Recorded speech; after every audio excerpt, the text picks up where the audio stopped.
Hey there, Rebel, and welcome back to my life. A tiny, small little video game came out a little bit ago. You probably haven't heard of it. It's called Overwatch. Have you played it? Statistically speaking, if you're a video gamer, you probably have. And if you haven't, statistically speaking, if you're a person, you at least have heard about it. I myself have not played it despite being a gamer because it is not available on Mac, and that is the only computer that I own. Macs, great for everything, except video games. That would be a terrible ad campaign. However, I am intimately aware of many things Overwatch for one reason, and that is that Tumblr loves this game. Tumblr freaking adores Overwatch, and as with anything, once Tumblr decides that it loves the thing is inescapable on that website. There is fan art, there are fanfics, and there are erotic versions of both of those things. Tumblr's a pretty erotic place, if you didn't already know. And because of the amount of Overwatch content on Tumblr, and despite the fact that I still have not played the game myself, I know a whole lot about Overwatch and the lore surrounding it. And the reason I want you to think about this today is that if you are a writer or really any type of creator, there are 5 very important lessons that you should be learning from Overwatch. Lesson number 1, fan contribution. What Blizzard has done with Overwatch is created a world that is so awesome and yet so limited that their rabid fan community is scrambling to fill in the blanks. At unprecedented levels, people are creating art for free that is a direct advertisement for their game.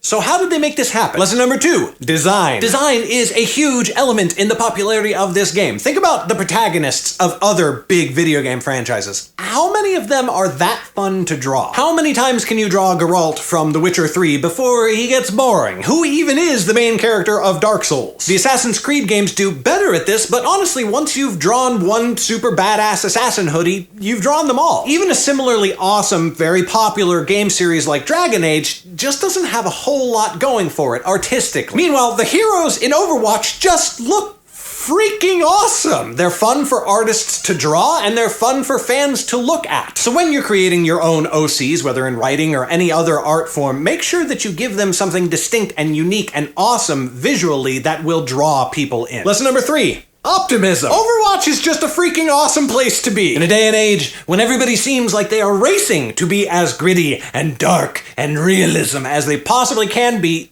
Overwatch is just busy having fun. Yes, there's evil as well, Edgelord Reaper. But even when the good guys are fighting the bad guys, there's a definite sense of optimism, that they enjoy what they're doing and that there is a purpose to it that is somewhat fulfilling to that. Lesson number 4, diversity. I don't want to go on and on about this one because it's been better expressed by other people elsewhere, and honestly, as a straight white guy, I don't have that much to contribute to the subject. Suffice it to say that virtually every single independent, unbiased study of media and pop culture has proven conclusively that gender, racial, and sexual diversity is a better seller than white male heteronormativity. And Blizzard has learned that lesson and is running for the hills with it, to the great delight of many gamers who have long been underrepresented. Lesson number 5, the wizard behind the curtain. In the story The Wizard of Oz, the only reason people were afraid of the wizard was because so few people had ever seen him, and even those who did never saw his true face. In the classic film Jaws, the reason the shark is so terrifying is because we hardly ever see it. Things we can't see are always more impressive than things we can see, and so by only giving us the tiniest little tidbits of the story surrounding Overwatch, Blizzard is letting us fill in the blanks on our own. Just like The Lord of the Rings, my personal number 1 fandom, Blizzard has thrown you into this amazing looking world full of fully realized people and places and things and events, and just giving you a little hint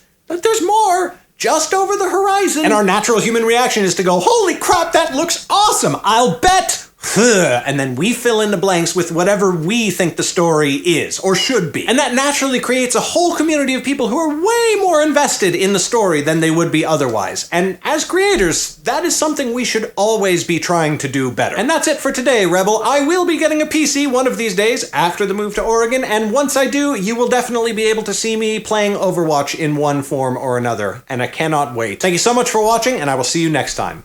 Bye! 3, 5. 5 important lessons.